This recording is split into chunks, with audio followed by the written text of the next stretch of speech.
And I'm going to hand over to Wendy. I was really struck earlier, Wendy, when we were talking on the phone about how you would like to bring Fredy into the room. So I'm going to ask you two questions, and then I will put myself on mute. And that's, firstly, this isn't your first book centering on the history of the Holocaust. So can you tell us why this history in particular interests you? And then why Fredy? Well, thank you all for coming, and I really appreciate it. I'm going to apologise in advance if my voice gives out or if I suddenly start coughing, in which case Anna's going to come in and, I don't know, do a song and dance or something. But anyway, hopefully that won't happen.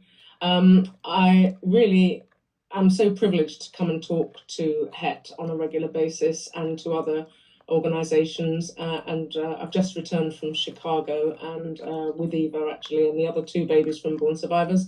And in May, we've been invited to Vienna and Mauthausen, and I'll be going back to Chicago in June to talk about Teacher. So it's become a full-time job, and I feel so honoured and privileged to be able to do so.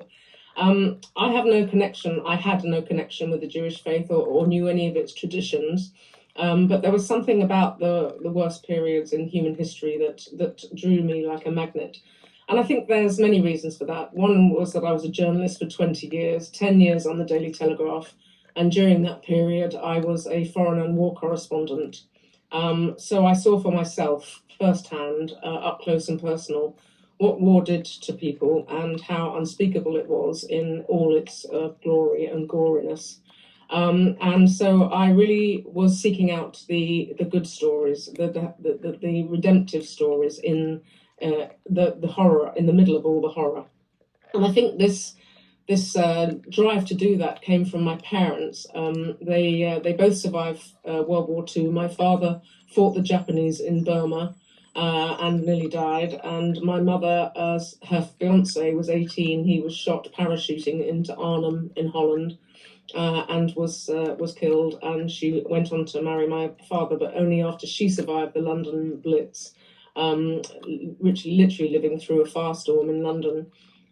Their determination to see the positive in everything and to look on the bright side, if you like, of even terrible things that happened to them has been inherited by me, certainly. So I've always tried to seek out the humanity in the inhumanity.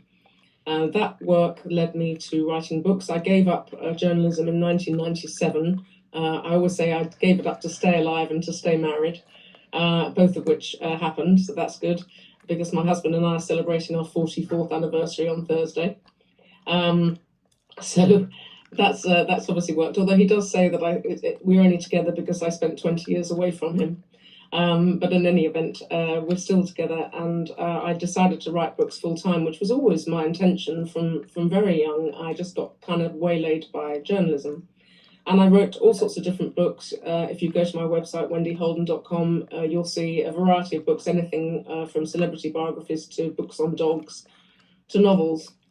But it was Born Survivors and the story of Eva and her mother and two other mothers and their babies that really started me off on this roller coaster. And I really did feel when I started to write that, in fact, when it came out in 2015, and was published so widely, and we were asked to travel around the world, that I absolutely had found my place. I knew where my passion lay. My passion lay in this incredible wealth of stories, especially the untold stories, and that's what I sought out. Born Survivors led me to another book I wrote called 100 Miracles, which I think I've spoken to you about, some of you about anyway. And that was the true story of Zuzana Ruzhishkova, who survived 3 camps with her mother as a teenage musical prodigy and went on to become one of the world's leading Baroque musicians and the prime interpreter of Johann Sebastian Bach. I spent a lot of time with Susanna in her apartment in Prague. She was 90, tiny like a bird, and very frail. I didn't realise it, but she was dying. She didn't realise it either, but when I left her on the Friday, she died on the Tuesday, following me finishing researching with her. And her family said she stayed alive just long enough to tell me her story, which was a huge honour and deeply moving. But through all the things she was telling me about the unspeakable atrocities her family endured at the hands of the Nazis, and she cried a few times, particularly at the death of her father in Theresienstadt, the ghetto, But when she mentioned the name Fredy Hirsch, it was as if she was lit from within. It was the most extraordinary transition from a very somber conversation, days and days of somber conversations, to suddenly being absolutely, her face completely full of joy. And I then began to be interested in Fredy. I always say he started tapping away inside my skull in 2017, which is when that was. And I noticed that on her desk were 3 photographs. One was her mother, one was her father, and one was Fredy Hirsch. He meant that much to her.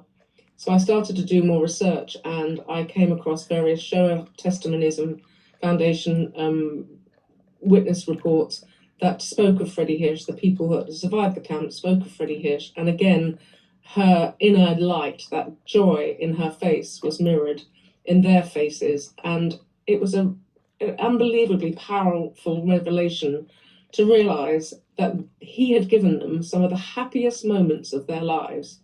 And those happy moments happened to have been in the ghetto and in Auschwitz-Birkenau. And from then on, I just knew I had one day to chronicle his story. And then life got in the way, and I had a few other things to do and other books to write, and I really didn't get round to it until a couple of years ago, and then I started my research. As Anna has said, he was an extraordinary man, and before I talk about him, I just want to bring him into the room, and by doing that, I'm just going to read the very brief prologue of the book, which I think just sums up the tone of it. My name is Alfred Hirsch, although my friends call me Fredy. Please be so kind as to remember my name. The word Hirsch means stag in German, and like a deer, I've been on the run for much of my life.